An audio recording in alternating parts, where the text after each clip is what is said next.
Hard-hitting, adrenaline-laced Major League Lacrosse action is back. Your Ohio machine is oiled up and ready to rock the competition the only way they know how, through blood, sweat, and gears. Get your tickets now to watch the best lacrosse players in the world dominate the field at Selby Stadium in Delaware, just north of Columbus, all summer long. On the web at theohiomachine.com. We partner with organizations to leverage technology to accelerate their growth and profitability. Socius has really partnered with us to learn our business, understand our needs. Since they've sat on both sides of the desk, not only as implementation experts, but also people who actually use the accounting systems, they were able to build solutions that really help my staff. The breadth of knowledge that Socius delivers in multiple areas of the business has been remarkable. We're Socius. Get to know us and what we can do for you.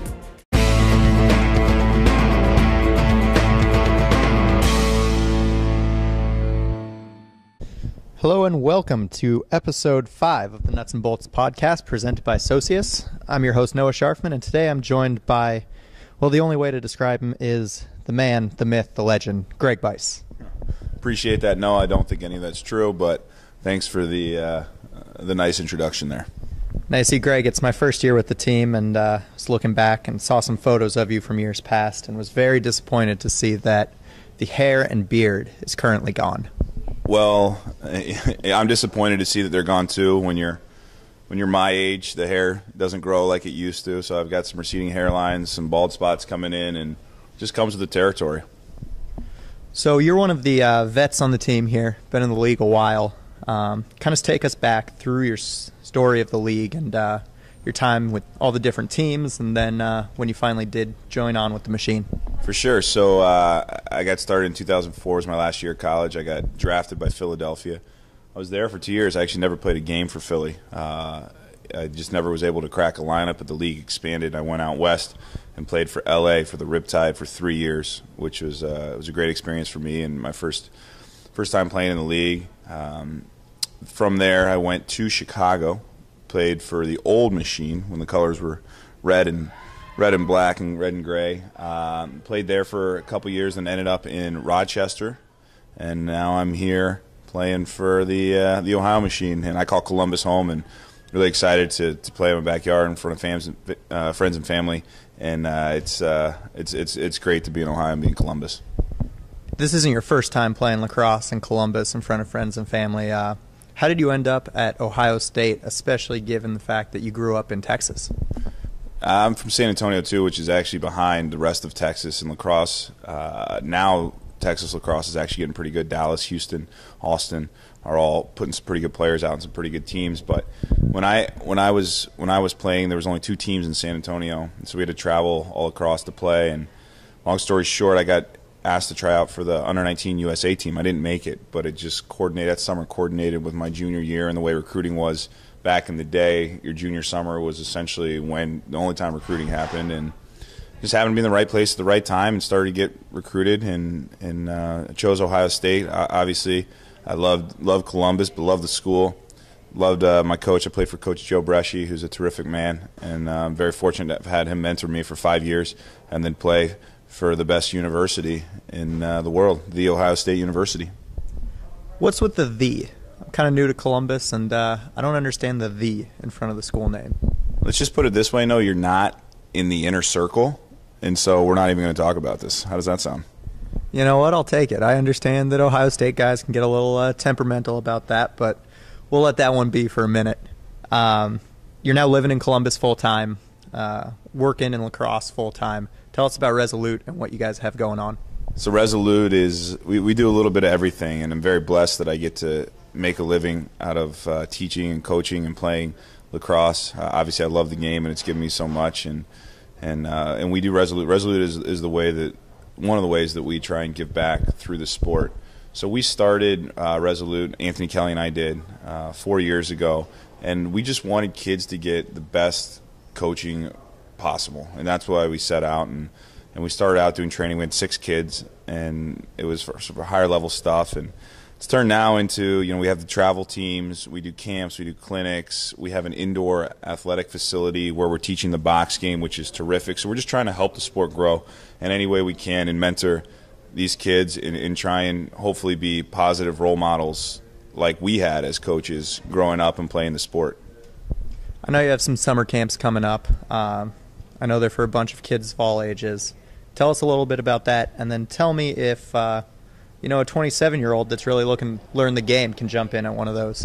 We will absolutely take you at any and everything. I would love to watch you get run by an 8-year-old. That would make my day. It would probably happen too. No, but we have we have specialty pro player clinics coming up actually next week. Basically where we go out and I'll teach the defense. Anthony Kelly will teach face-offs. We have a shooting school. Coach Schroeder, goalie, will teach goalie, and so we just try and take the little things that we've learned along the way from the number of great coaches that we've had and our actual playing experience and pass that forward. Then we have day camps as well, and our day camps are just a ton of fun. We come out and obviously we teach the skill, team concepts, and then we just play and have a good time. We play a lot of games. Our camps are high energy, lots of fun, and for us it doesn't feel like work. Speaking of work, I'm going to be taking off to learn a little lacrosse, Resolute Summer Camp. Where can I sign up? ResoluteLacrosse.com. Check out our website. We have everything can be found there very easily. And word on the street is all of your campers are going to be at Machine home games this summer cheering on the team. That's correct. So when anybody signs up for any of our camps, you get a ticket to the upcoming home game, whenever that may land after the camp. And it's great for the kids, obviously, to be able to work with the pros and then to come out and see us play.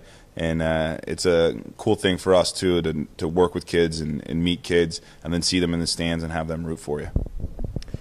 Kind of on that same line, I see that you are becoming a maven at social media, big on the Instagram, big on Twitter. I saw that some of the kids in the Resolute program are now committing to college and playing in college. What's that like as both someone that has been there before and someone that's now being a part of making that happen? It's awesome for us. And,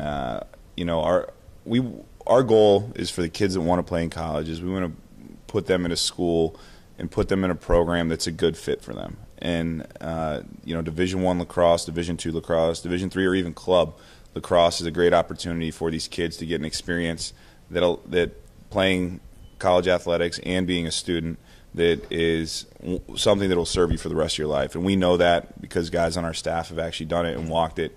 And it's very rewarding for us. And whenever a kid gets to go to the school of their dreams and they have the opportunity to continue to play a sport they love and then get a great education on top of it. So whenever our kids commit and go to college, it's a terrific feeling for us as a staff, and it's just great for the kids because they earn it and they play and they put in the work in the classroom, and it's awesome. So you're a busy guy, got pro lacrosse player, business owner, coach, but you also dabble in a little television. What's that like? I don't know how that happened. Obviously, I don't have a face for television, so I don't know if they accidentally called me by mistake. But no, I call games for Big Ten Network. I've done some for Fox, and I'm really excited with Big Ten getting a lacrosse conference. It's huge for the sport, and I'm excited to continue to provide color commentary. And for me, it's fun as a player to be able to give my insight and my perspective on what I see and what I think is going on, and disagree with me. Agree with me, whatever. Just trying to get people thinking and watching the sport, and to be part of that is fantastic. Now we see you at practice and the way you prepare for actually playing in the game. How have you translated that into preparing for a broadcast? This is one of the things about being an athlete and something that we talked about previously, just about how, if you go to college and you get to be a college athlete, you learn how to prepare for a game, and you can take that preparation tactics that you learn and apply them to anything. So if you're applying for a job interview, if you have a big presentation, or in my case, if you're going to be providing color commentary, you put in the homework, you do your research, and when it's game time, you just go out there and play. And for me, it's talk.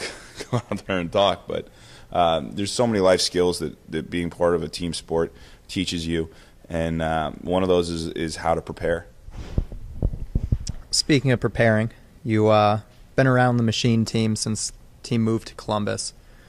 You've been through what some people will call the rough parts the first 2 years. How do you see this team preparing differently than those teams in the past, and how do you see the rest of the season kind of shaping up for us? We have an awesome group of guys, and we have had an awesome group of guys. And I think, while the first couple years, we haven't been producing the wins. We had a couple rough years getting started, expansion, a lot of guys playing for the first time in the league. The guys, the way they carried themselves and the culture, I think from those first 2 years has been paramount to how we continue to attack and go after everything. Obviously, you look at our roster, and offensively we're the most talented we've ever been. And the guys on the offensive side we've brought in, Kyle Harrison, Peter Baum, just picked up Tommy Schreiber. They're awesome athletes, and they have intangibles that obviously you can't coach, but at the same time they prepare hard, and they put in the time each and every week, and it shows with the caliber of play that they produce each and every week. So we'll finish on this one last question for you. Been waiting a couple weeks to ask you. Had Kyle Harrison on the podcast earlier in the season. We were talking a little hoops, and your name got brought up because you're a Spurs fan, aren't you? Huge Spurs fan. Go Spurs, go. Love them. So I grew up in Los Angeles, big Lakers fan. Those two teams had big rivalries back in the day, and I can respect Pop and Duncan and Ginobili and Parker and all them, but man, fundamental basketball is boring. All right, let's talk about this. Popovich is the best coach in the business right now, and he is phenomenal what he's done. And you can say back in the late 90s, early 2000s, Twin Towers, and they grind it out. David Robinson, Tim Duncan, play defense, hard-nosed defense. I love that. But if you look at the teams over the past couple years, he's adapted and changed his coaching style to the guys he's got, which I respect as a coach. You see what he's been able to do? I mean, they're hanging 120 on OKC right now, every game. But it's not an exciting 120. It's like with bank shots and Matt Bonner. Okay, the Red Rocket. You don't talk bad about the Red Rocket right now. 3-pointers are exciting, and they're worth more than 2-pointers. So you know what? Matt Bonner's the man, and the Spurs are going to win the championship. I got to admit, Matt Bonner is the man, and a true Spurs fan would know that he actually writes a blog about sandwiches and all the sandwiches he eats on the road, and will rank cities. So I can actually respect that, because who doesn't love a good sandwich? Sandwiches, little known fact, are my favorite food, in case you were wondering. It must be a Spurs thing. Go Spurs, go. All right, Greg. Well, thanks so much for stopping by on the Nuts and Bolts podcast presented by Socius. Good luck on the field against the Bayhawks and the Cannons coming up in the next couple weeks, and we will stop by and talk to you again shortly. Thanks, Noah. All right, guys. We'll see you next week.